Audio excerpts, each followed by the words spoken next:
Dia folks, it's Gerry here, just to update you on the outworkings of the success of my case against the British Broadcasting Corporation. And in my opinion, it's a very important and very significant breach in that institution's monopoly on how it broadcasts news, especially in Ireland.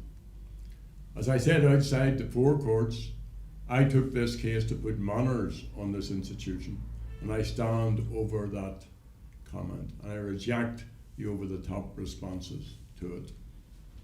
The British Broadcasting Corporation is supposed to be a public service provider. It's paid from public funds. It upholds the ethos of the British state in Ireland, that goes without saying almost, but it should be publicly accountable for its broadcasting content. It rarely is. That's what this court case did. That's what the jury did. The BBC lost. Fair journalism was a victor, not a loser, but only if the lessons are learned and acted upon. When the case began 6 weeks ago, the BBC's legal strategy was evident very quickly. Their narrative was that pursued by successive British and Irish governments for years. They blamed everything during the conflict on Irish Republicans, and by extension during this trial, on me. The BBC lawyers embarked on a Jesuitical presentation of the case that tried to convince the jurors that the words broadcast and published by the British Broadcasting Corporation, that I had sanctioned the murder of Dennis Donaldson, did not in fact mean that I sanctioned the murder of Dennis Donaldson. They said, that's the British Broadcasting Corporation, not defending the truth of the accusation. Instead, they were defending, they claimed, their journalism, which they went on to say was fair and reasonable and in the public interest and made in good faith. They concluded their case by trying to exert moral pressure on the jurors by claiming that a defeat for the British Broadcasting Corporation would be a blow to freedom of speech and a setback to victims. In the end, the jury didn't buy into any of this. On all the key issues, the jurors unanimously accepted that the script used by the Spotlight programme did mean that I had sanctioned and approved the murder of Dennis Donaldson. They also accepted that the words published on the BBC website on the 21st of September 2016 meant that I sanctioned and approved the murder of Dennis Donaldson. And that, as I understand it, that is still in circulation.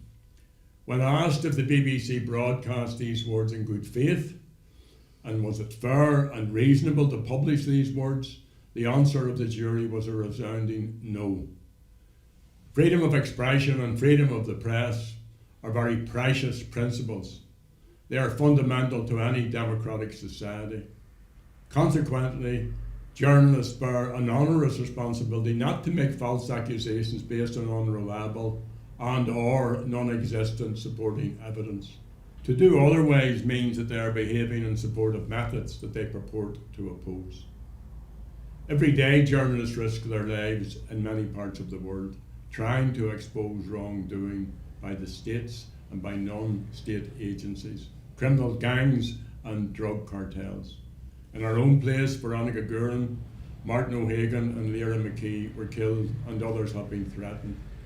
We've also had ample experience over decades of how political censorship by the Irish and British governments, ruthlessly enforced by state broadcasters, including the BBC and others, covered up the truth of state torture, state murder, collusion and sectarian killings. In other parts of the world, scores of journalists are killed or imprisoned each year trying to shine a light on the truth. Over 165 journalists have been killed deliberately in Gaza in Israel's genocidal war against the Palestinian people. So I know many journalists. I like to think that I am friendly with the vast majority of them, and I wish them well, and I defend their right to do their job. For many years, when I was wrongly represented in sections of the media, my legal advice was consistently not to sue for libel.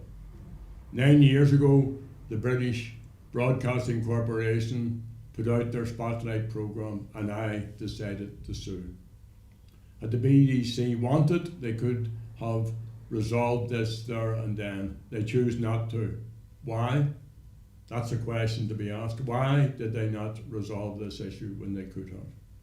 Was it arrogance? Yes, that's part of it. But I also suspect political interference. In January, the British Prime Minister Keir Starmer responded to a decision in the High Court in Belfast which concluded that I, and by implication up to 400 other former internees, were wrongfully detained and that we were entitled to compensation.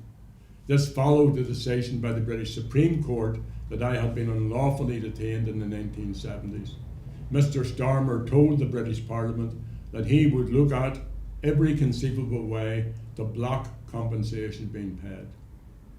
Leading up to and during this trial, I've been very conscious of the trauma of all of this on the Donaldson family and other victims. I've urged the Minister for Justice in Dublin to meet Dennis Donaldson's family. They have been denied Article 2 compliant inquests since 2006, and surely that can't be right. All victims and their families deserve our support, and there's an onus on the two governments and all of us, including me, to work to help them in the time ahead. There's also an onus on the BBC to reflect on the changes that have occurred since the Good Friday Agreement. This isn't the same place as it was then. Adam Smith should begin a process of changing the ethos of the BBC to make it reflect the new dispensation here and the potential that the peace process has delivered. There's also been predictable responses from all the usual suspects to the verdict in this case. That this is not the time, even though this is what they do, this is not the time to defend bad journalism. This is the time to learn the lessons. They too should stop whinging. This is senior hurling. All of us need to face up to the new dispensation and build on the progress that has been made. And finally, again, Gerry, I want to thank Colette and our family for their patience over many years, but in particular during the last 9 years while this case has been going on. I want to thank my legal team, my solicitors Seamus Collins and Paul Tweed, my senior counsel Tom Hogan and Declan Doyle, junior counsel John Kerr and Brian Carroll, and the team from Johnson's, Carl Rooney, Dara Carney, Hugh O'Hare and Sarah Watson, and Richard McCauley and Chris. As for the money that the jury awarded me in damages, I will donate this to good causes. These will include the children of Gaza, groups in Ireland involved in helping the homeless, and Common Cara, the Irish language sector, and other projects like this in West Belfast. Sin é harja, chifi me hu agus lúri me latsa arish, slán agus tug go bogé.